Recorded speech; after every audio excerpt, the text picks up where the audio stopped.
সেটা বিরোধীরা কি বলছে সেটা তো আমার কথা নয়। আমার কথা হচ্ছে এটা তিনিই বলতে পারবেন কেন পদত্যাগ করে। তিনি ব্যক্তিগত কারণে পদত্যাগ করেছে, এটা আমি শুনেছি।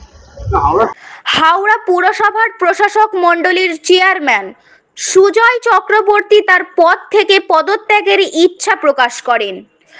গত 25শে অক্টোবর রাজ্যের পুর ও নগর উন্নয়ন দপ্তরের মন্ত্রী ফিরহাদ হাকিমের কাছে তার পদত্যাগ পত্র পাঠিয়ে দেন। তবে কি কারণে তিনি এই পদত্যাগ করতে চাইছেন তা এখনো স্পষ্ট নয়। তিনি স্পষ্ট করে জানিয়েছেন সম্পূর্ণ ব্যক্তিগত কারণে তিনি পদত্যাগ করতে চাইছেন। তিনি এই ব্যাপারে ফিরহাদ হাকিমের কাছে পদত্যাগ পত্র পাঠিয়ে দিয়েছেন। তার আশা এই পদত্যাগ পত্র গৃহীত হবে। তবে রাজ্যের খাদ্য প্রক্রিয়াকরণ দপ্তরের মন্ত্রী অরূপ রায় বলেন, কি কারণে সুজয় চক্রবর্তী পদত্যাগ করেছেন তা তিনিই বলতে পারবেন। এই ব্যাপারে তার কোনো বক্তব্য নেই। হাওড়া শহর পুর পরিষেবায় ব্যর্থতার জেরে এই পদত্যাগ কিনা, এর উত্তরে মন্ত্রী বলেন, একজনের চোখ দিয়ে হাওড়া পুরসভার 50টি ওয়ার্ড দেখা যায় না।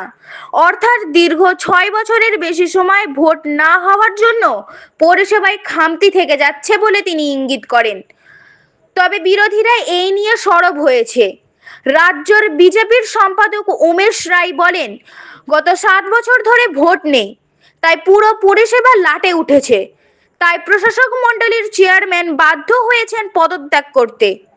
রাজ্য সরকারের অসহযোগিতার কারণে ভোট হচ্ছে না। আপনারা দেখছেন H+ সিটি নিউজ। দেখুন, এটা আমি আবারও আপনাকে বলছি যে এটা আমার সম্পূর্ণ একটা ব্যক্তিগত ব্যাপার। আমি আমাদের মাননীয় মুখ্যমন্ত্রীর প্রতি আজও ততটাই শ্রদ্ধাশীল যতটা আমি বরাবর ছিলাম, এবং আমি মনে করি আমাদের দেশের এই মুহূর্তে সব থেকে সফলতম যদি মুখ্যমন্ত্রী কেউ থাকেন সেটা তার নাম হচ্ছে আমাদের মমতা বন্দ্যোপাধ্যায়।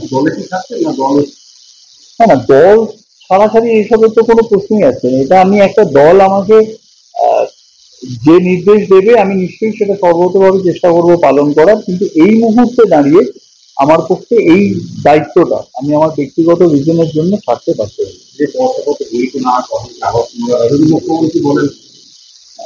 দেখুন, আমি অনুরোধ করেছি আমাদের মাননীয় মন্ত্রীকে যাতে আমার এই পদত্যাগপত্র গৃহীত হয়।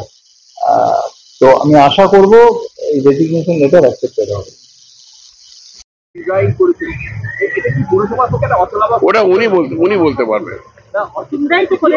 রাজ্য সরকার নিশ্চয়ই চিন্তা করছে।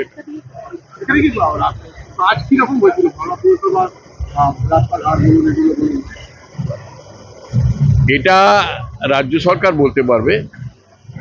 মিউনিসিপাল কর্পোরেশনের যিনি দায়িত্বে আছেন, মিউনিসিপাল MA ডিপার্টমেন্টের মিনিস্টার, তিনি বলতে পারবেন। এটা চেয়ারম্যান বলতে পারবেন। এটা আমরা বলতে পারবো না, আমাদের পক্ষে বলা সম্ভব। সেটা তিনিই বলতে পারবেন কেন।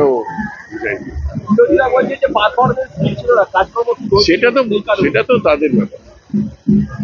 সেটা বিরোধীরা কি বলছে সেটা তো আমার কথা নয়। আমার কথা হচ্ছে এটা তিনিই বলতে পারবেন কেন পদত্যাগ করে। তিনি ব্যক্তিগত কারণে পদত্যাগ করেছে, এটা আমি শুনেছি। হাওড়া পুরো পরিষেবা নিয়ে আপনি बोल करके गई कि अगले वर्ष जब आऊंगी तो मंदिर को बढ़िया बना दिया जाएगा और आप लोग ये सुन रहे होंगे कि दही घाट हनुमान मंदिर का जो निर्माण है 50টা ওয়ার্ডে বা 66টা ওয়ার্ডে तरीके से किया गया है। 66টা ওয়ার্ডকে একটা ममता बनर्जी जी का और একটা চোখ দিয়ে দেখা সম্ভব।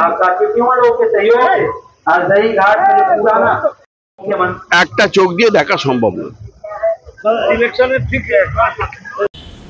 হাওড়া মিউনিসিপাল কর্পোরেশনের ব্যর্থতার কারণে হাওড়ার মানুষ বিগত 2018 থেকে 2025 পর্যন্ত দুর্ভোগে ভুগছে। বারবার বলার পরও হাওড়া জেলাতে নাগরিক পরিষেবার কোনো উন্নতি হচ্ছিল না বলে কালকে হাওড়া পৌর নিগমের প্রশাসক মণ্ডলীর ভাইস চেয়ারম্যান কালকে রিজাইন করেছেন। আর আজকে প্রেসার করে হাওড়া পৌর প্রশাসক ডক্টর সুজয় চক্রবর্তী রিজাইন করেছেন। কাল পর্যন্ত যিনি পূর্ণভাবে সুস্থ ছিলেন, পুরো হাওড়ার ব্যবস্থাকে ভালো করে চালিয়ে দেবেন, সব কিছু ঠিকঠাক আছে বলছিলেন, তিনি হঠাৎ করে আজকে ব্যক্তিগত কারণে ইস্তিফা দিয়েছেন।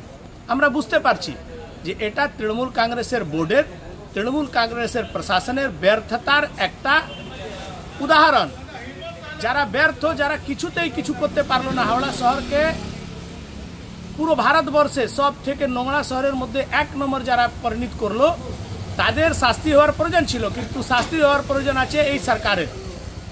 আজকে যেটা আমরা দেখলাম সেটা পূর্ণভাবে কাটটা কলা